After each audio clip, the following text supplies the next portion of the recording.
Күртешемізді тігуді ары қарай жалғастырамыз. Бұл бөлімде біз жеңін тігуді, өңдеуді көрсететін боламын. Енді ары қарай біз жеңді тігуге кірісеміз. Қараңыздар, жең бізде екі бөліктен тұрады. Міне, мынау үстіңгі бөлігі осылай келген. Және мынау астыңғы бөлігі. Яғни осы жеңнің жартысы. Енді бұны не себепті осылай екіге бөлгенім? Өйткені бізде джинсы күртешеде, мына жеңінде бізде ашық болады. Және ол жерде бізде кнопка не болмаса түйме тағылады. Сол себепті осылай астыңғы жағын өңдейтін боламыз. Бізге енді жеңді өңдеу керек болады. Ол үшін ең бірінші мына астыңғы жағын өңдеп алатын боламыз. Қараңыздар, мына жағында тігуге арналған, яғни припуск 2 см, мына жағында 1 см болып тұр. Енді астыңғы жағы осыны 1 см бүктеп, одан кейін тағы 1 см бүктеп, мына осылай үтіктеп аламыз. Ал мына жағын, үстіңгі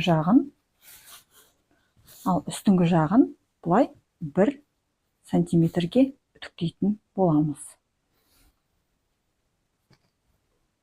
Қараңыздар, мен үтіктеп алдым. Мына жағы міне 1 сантиметрге, мына жағын 2 сантиметрге. Енді осы біз 2 рет бүктеп алған жағымызды сыртынан, яғни әрлеу тігісін жүргіземін. 2 осы тігіс бойынша 2 тігісті жүргізетін боламын. Қараңыздар, мен бұлай 2 сызығымды белгілеп алдым. Одан кейін мынараны қараң, мына бұрышын, мына 2 бүктеген кезде осылай бұрышын 1 бүктеп, осылай қайырып қою керек. Өйткені мына жерде жалбырап, мына жіптері шығып кетпес үшін осылай қайырып қойсақ жақсы болады. Енді машинаға барамын да 2 сызықты, параллельді 2 сызықты түсіретін боламын. Міне, мен 2 сызықты түсіріп алдым. Мынау сыртқы жағы, мынау ішкі жағы. Енді бізге жеңді бір-біріне қойып,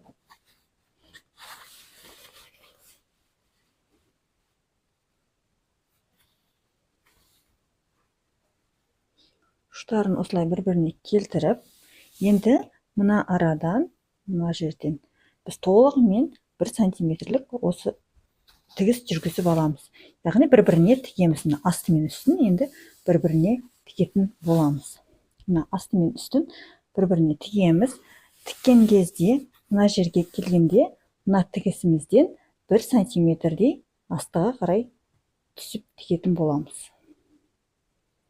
Міне мен осылай бір-біріне тігіп алдым. Енді үтіктемей тұрып, бірінші енді осыны оверлокта жүргізіп алатын боламын. Оверлокта жүргізіп келе жатып, қараңыздар, жүргізіп келе жатып, мына жерде, мына біздің бүктеген жерлерімізді қиып кетпеңіздер. Осы жерге келген кезде бұлай шеттен шығып кету керек. Оверлокта жүргізіп алдым. Енді мына қалған жібін ішіне қарай жасырып аламыз.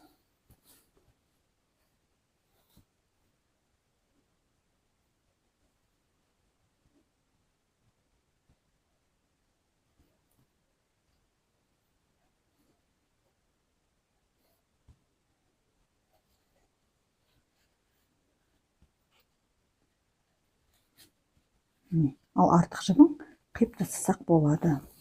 Енді қараңыздар, бізге үтіктеу керек. Үтіктеген кезде мына тігісті біз мына үстіңгі жаққа қарай жатқызып, осылай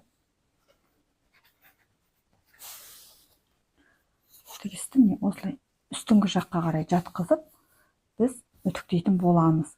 Енді қазір істеген кезде мына жерде бір-ақ рет біз бүктедік қой, осының алдында бір рет. Осы бізде міне былай 2 рет бүктелетін болады.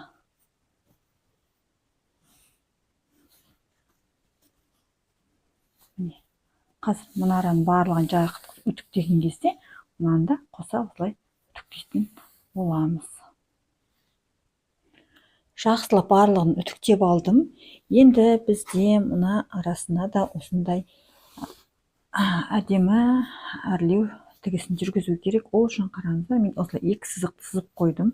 Енді мен қазір осылай тігіп келіп, мына арадан бұрылып, осылай кері жүретін боламын. Не болмаса мына жақтан бастап, былай бұрылып, мына жағын аяқтасақ та болады. Қалай ыңғайлы солай тіксеңіздер болады. Осыны бірінші жүргізіп аламыз. Осылай тігіп алдым мен, міне. Енді үтіктеліп тұр. Бізде енді мына үстіңгі жағынан басына дейін осы әрлеу тігісін салуымыз керек. Ол үшін дәл басынан осылай тағы да 2 сызықты салып аламын. Одан кейін осы жағынан былай тігіп келіп, мына арамен бірге түйістіремін. Осы жерден закрепка қоюға болады, не болмаса зигзагпен тігіп өтіп, қайтадан кері былай қайтатын боламын. Қазір мен 2 сызықты салып аламын, одан кейін осылай тігіп шығатын боламын. Міне сызығымды салып алдым. Енді осылай жаңа айтқандай, қай жағынан ыңғайлы бәрібір. Бір жағынан бастап келіп, мына арадан кері осылай тігетін боламыз. Мен мына жерге закрепка сияқты қоямын, ары қарай сосын жалғастырамын. Міне мен тігісімді жүргізіп алдым. Мына жерінде осындай закрепкасы бар. Міне толығымен. Енді біздің жеңіміз дайын.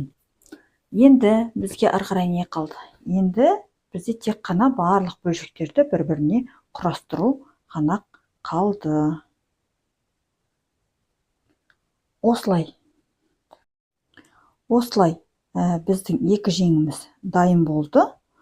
Енді ары қарай бізде тек бұйымдарды жинау, яғни алды мен артын қосу, осы жеңдерді барлығын тігу, одан кейін жағасын өңдеу, сосын ең соңында қалтасын өңдеу ғана қалды.